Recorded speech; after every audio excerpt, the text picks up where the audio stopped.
Hi guys, welcome back to my YouTube channel. I know it's been a while since I have posted a new video. By the way, if you hear noise in the background, that's actually my cat. I have a very loud cat, so if you hear her meowing and talking, that is her. So I wanted to just touch bases with you guys. Recently the movie In the Heights came out. It is a musical. It is produced by the very creative and talented Lin-Manuel Miranda. He is also the guy who created Hamilton. But as you know, many of you may already know, In the Heights came before Hamilton. In the Heights was actually a Broadway play first before it became a movie musical. And as you know, I wrote the book called The Secret of Life through Screenwriting. And in my book, I talk about how the secret of life is having dreams, is having goals. In my book, I talk about screenwriters using the law of attraction to structure their screenplays so that their characters know how to use the law of attraction to get their tangible outer goal at the end of the movie. And I wrote that book so that when screenwriters write movies and people go to the movie theater or stream their movies online or at home, they can see that the way to get their goals and accomplish their dreams is through the law of attraction. If the screenwriters know how to use the law of attraction, therefore they know how their characters can use the law of attraction to get what they want. So the thing that stood out to me the most about In the Heights is that it is about dreams. The theme of the movie is that in life, everyone has to have a dream. And in like many movies where the location is primarily a focus in the film, for example, in this movie, In the Heights, the location that is prominently featured is Washington Heights in New York City, and which is a predominantly Latino neighborhood. I really like how they touched on the fact that um, they kind of touched on gentrification without actually mentioning gentrification, because there's so many places in New York City that are no longer like the communities of like one particular ethnic group or group of people, because it's being gentrified, which basically means, for anybody who doesn't know what gentrification is, it's when basically wealthy white people come in to a neighborhood that was primarily and predominantly minority, and they renovate all the buildings. They you know, basically put everybody out and renovate the buildings, and then they charge astronomically high rents for wealthy people to move into those neighborhoods, essentially pricing out anyone who lived there before, who had made it their home and community, and they can no longer afford to live there. That is mentioned in the movie, but the overall overarching theme of In the Heights is that you have to have a dream in life to get you through, basically. The movie, I really liked the movie. I felt I connected with the movie. It reminded me of the time when I learned how to speak Spanish. I grew up as one of Jehovah's Witnesses. I no longer practice that religion. But when I turned 18, I started going to a Spanish speaking congregation of Jehovah's Witnesses. And I learned how to speak Spanish primarily from my friends in the Spanish congregation.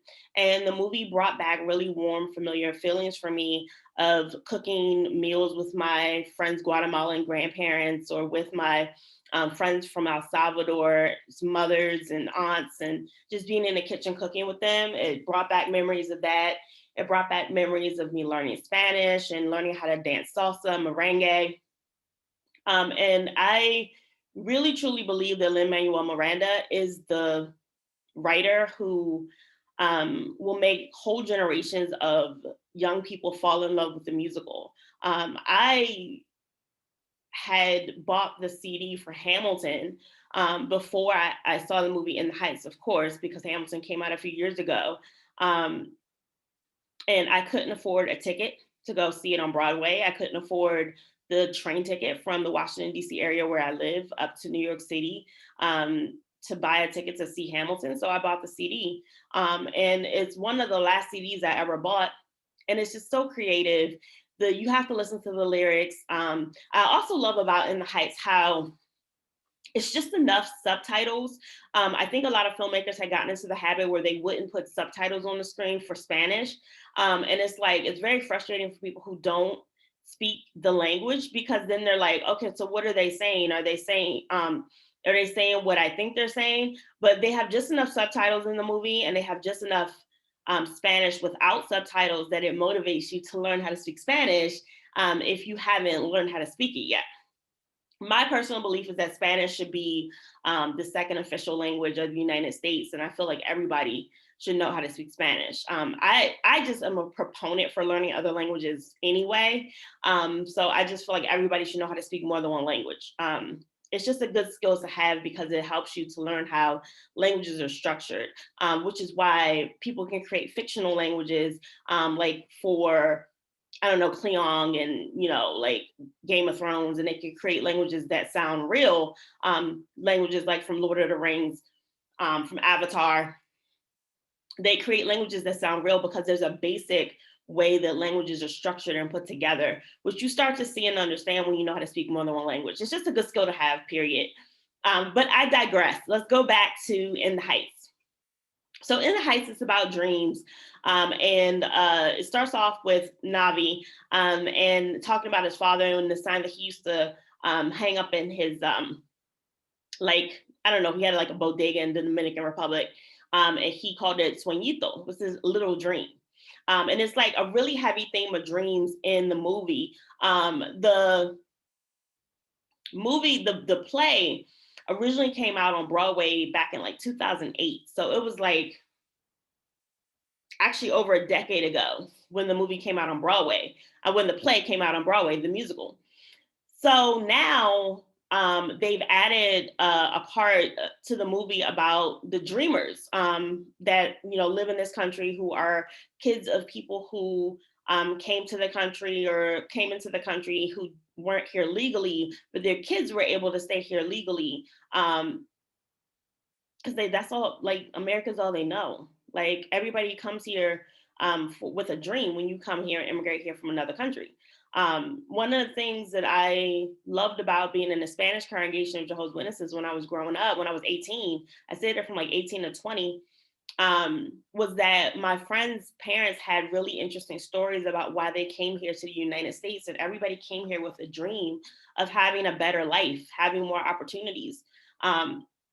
My parents are from the South. My dad is from South Carolina. My mom is from Virginia. And I was born and raised in the Washington, D.C. metropolitan area. And I've always been very thankful for being raised here and being born here because of the opportunities that it affords me. I have a lot of opportunities I wouldn't have if I was born somewhere else. Just simple as that.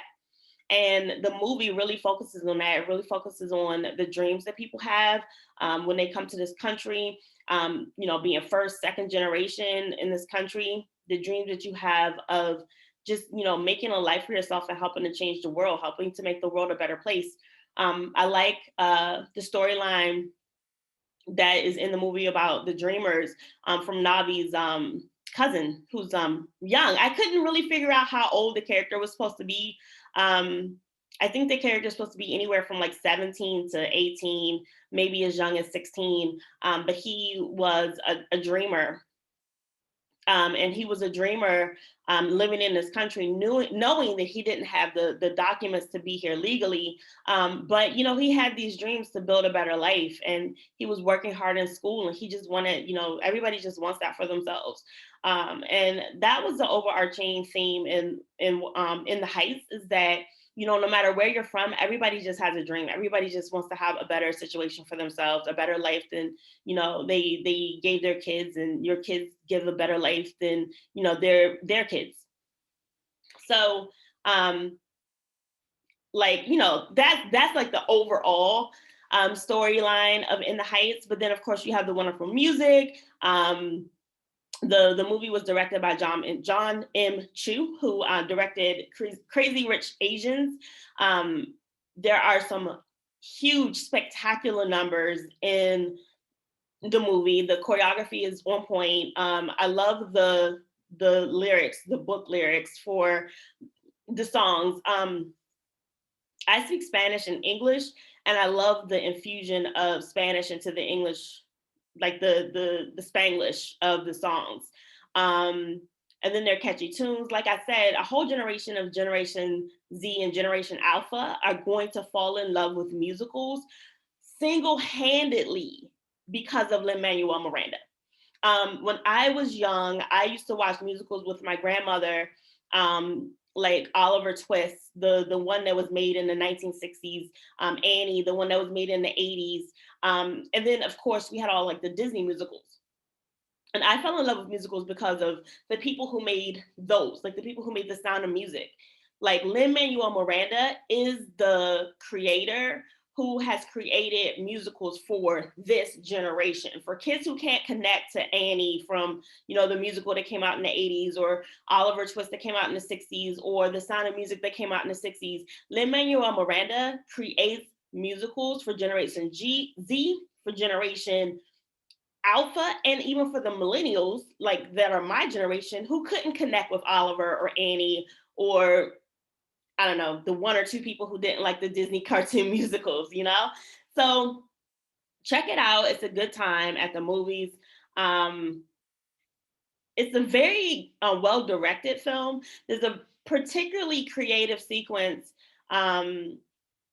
when the two characters are dancing on the balcony, and then the camera moves and they start dancing on the side of the building. I think it says a lot because the movie is about In the Heights, and In the Heights, Washington Heights becomes almost like a character in itself in the film. So check it out. I urge you to watch the movie. I enjoyed it. It's the time of the movie is 2 hours and 23 minutes. But I thought it was a well-written, well-directed, well-acted, well-sung, well-choreographed film. And I don't think that you'll be disappointed. So check that out. Until next time, bye.